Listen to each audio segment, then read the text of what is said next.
Donc moi je m'appelle Eorine Tansou, Hana Jafafa. C'est très compliqué. C'est un nom malgache très kilométrique. Comme tous les noms malgaches, j'ai l'impression. Comme tous les noms malgaches, exactement. Et j'ai 33 ans. Je suis volontaire des Nations Unies depuis 2010, donc ça fait à peu près 3 ans maintenant. Et je travaille avec le PAM. Et je suis basée actuellement à Eriba, Tchad, à l'est. C'est à 65 km de la frontière entre le Tchad et le Soudan. Qu'est-ce que tu faisais avant? Avant, je travaillais déjà avec le PAM. J'étais staff du PAM au niveau local pendant 8 ans avant de venir ici. D'accord. Donc tu étais pendant 8 ans à Madagascar. Exact, et puis comme ça, tu t'es dit, allez, je vais aller être volontaire au Tchad. Exactement, je me suis dit que j'ai quand même déjà fait suffisamment pour les gens vulnérables de mon pays. Alors il était temps pour moi maintenant d'aller ailleurs, là où on a le plus besoin de moi. Parce que j'ai été appelée pour travailler avec le PAM dans les opérations d'urgence à l'est du Tchad pour les réfugiés soudanais. Ça m'a beaucoup intéressée. Donc j'ai décidé de venir. Moi j'ai été retenue et je suis venue. D'accord. Et tu as fait quoi comme études avant? Je suis juriste. D'accord. Je suis juriste. Mon plus grand rêve avant c'était de devenir magistrat. D'accord. Un juge de siège. Et après ça a changé depuis en 2002 quand j'ai rejoint le PAM. Et j'ai commencé à voir que ça m'intéresse d'aider les gens. J'étais très intéressée à ça et je crois beaucoup aussi à ce que le PAM fait. Parce que vraiment ce qu'il fait c'est quelque chose de tangible, c'est quelque chose qui touche directement les populations en besoin. Et après quand le programme volontaire m'a donné cette opportunité de continuer ça au-delà des frontières de mon pays, alors j'ai sauté sur l'occasion pour dire oui. L'humanitaire, c'est vraiment quelque chose qui est venu après tout ça, après le fait d'être juriste et tout ça. Ce qu'il y a, c'est que j'ai été toujours volontaire. Je crois que la vocation était déjà au fond, mais je ne l'avais pas compris. C'est au moment où j'ai rejoint le PAM que j'ai compris que j'avais cette vocation-là et surtout au moment où je suis venue ici. Naturellement aussi, je ne suis pas trop quelqu'un d'intéressé. Et alors, qu'est-ce que tu faisais avec le PAM à Madagascar et qu'est-ce que tu fais avec le PAM ici? Là-bas, j'étais souvent sur le terrain. J'ai travaillé dans un sous-bureau et j'ai principalement travaillé avec le programme. Donc, du coup, c'est dans l'opération, la planification, la programmation, la mise en œuvre des activités d'aide alimentaire. Et j'étais souvent en contact avec les bénéficiaires. D'accord. Et c'est la même chose également ce que je suis en train de faire ici. Mais certainement, le niveau de responsabilité a changé. Ça a augmenté. C'est parce que j'ai quand même travaillé 8 ans à Madagascar. On a besoin de certaines compétences. La volonté en soi, c'est vrai qu'on en a besoin et c'est bien. C'est un caractère essentiel, fondamental pour être volontaire des Nations Unies.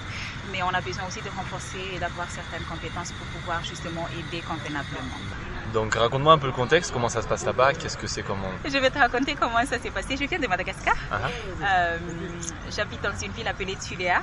C'est au sud. C'est une province, donc c'est quand même une grande ville. Et Madagascar c'est une île, donc on a la mer autour et puis on a le climat tropical. Du coup en 2010, en juillet 2010, je suis arrivée à Iriba avec le vol UNHAS et en regardant du haut de l'avion comme ça, j'ai vu une toute petite ville, toute petite avec quelques maisons et dans le désert, au milieu de nulle part. Alors du coup j'ai dit, oh mon Dieu, au revoir les amis, c'est fini, je suis perdue. Donc c'est quand même assez difficile, c'était juste pour montrer que c'est difficile, surtout que quand on vient d'un autre environnement. Mais maintenant, tout est question aussi de volonté. Quand on arrive, on essaie de s'adapter. Par exemple j'ai vu que tu connaissais quelques mots d'arabe. Voilà, tout ça, ça fait partie, parce qu'on ne peut pas s'isoler. Quand on est volontaire, on est du coup obligé, et c'est vraiment la bonne stratégie, de se mettre en contact avec les gens. Parce qu'on ne peut pas les aider. C'est pas tout simplement de faire le travail que le PAM me charge de faire, donc on doit beaucoup discuter, on discute avec les enfants, on discute avec les femmes, puis tout est question de comportement aussi. Alors petit à petit, les gens se sont aperçus que je ne suis pas là, nous ne sommes pas là pour changer leur culture, ni pour changer leur religion, mais beaucoup plus pour apporter des nouvelles choses, quelque chose de constructif, quelque chose qui va aider les générations futures. Non, tout le monde dans la ville connaît mon nom. J'imagine.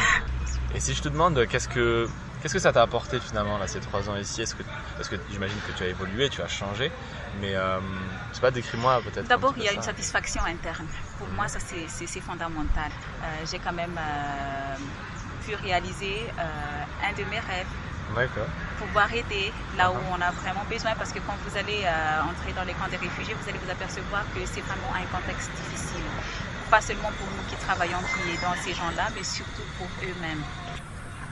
Est-ce que le fait d'être volontaire, ça change la manière dont tu travailles? Simplement, peut-être que le fait d'être volontaire apporte un peu plus encore de conscience. D'accord. Apporte un peu plus de conscience en disant que c'est ma mission. Je me suis engagée pour aider les gens. J'ai déclaré que j'ai la volonté de le faire. Alors, je le fais bien, avec persévérance et avec beaucoup de patience et avec beaucoup de tact et de professionnalisme. Ça, c'est vrai, mais normalement, ça ne doit pas changer beaucoup de choses, mais c'est un peu plus de conscience. D'accord, ça renforce. Et c'est quoi les qualités nécessaires à ton avis pour travailler dans ce genre de contexte, sur ce genre de mission? C'est tout simplement être humain. Être humain, se dire comprendre les souffrances des autres, comprendre aussi les attentes, être à l'écoute de leurs attentes. Et par rapport à la question des réfugiés à Iriba, comment est-ce que tu décrirais la situation? Est-ce que c'est plus ou moins stable? Est-ce que c'est toujours problématique? Les contextes ça change, ça évolue. Mais ce qu'il y a, c'est que c'est une opération quand même qui a duré. Les camps sont là depuis 2004. Être réfugié, ça n'a jamais été confortable. Et comme je venais de dire tout à l'heure, c'est une situation très difficile. Surtout pour tout le monde, pour les parents, pour les enfants, si on pense par rapport à l'avenir. Mais ce qui est très intéressant, c'est que moi j'ai travaillé seulement avec les réfugiés soudanais, mais ce sont des gens qui sont très courageux, ce sont des gens aussi qui sont ouverts, et puis ils ont pu développer une certaine stratégie de survie.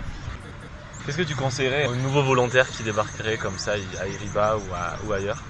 Moi personnellement j'ai l'habitude de dire ça à des gens que c'est une chance pour moi de pouvoir faire une telle mission. Les conditions sont très difficiles, mais c'est pas à tout le monde de donner de faire ça. Et juste être humain et puis d'être courageux aussi, ça aussi je leur conseille, d'être persévérant aussi. J'ai les compétences de le faire, je suis outillée pour le faire, alors c'est de le faire avec beaucoup de joie et beaucoup d'amour aussi, c'est ça tout ça.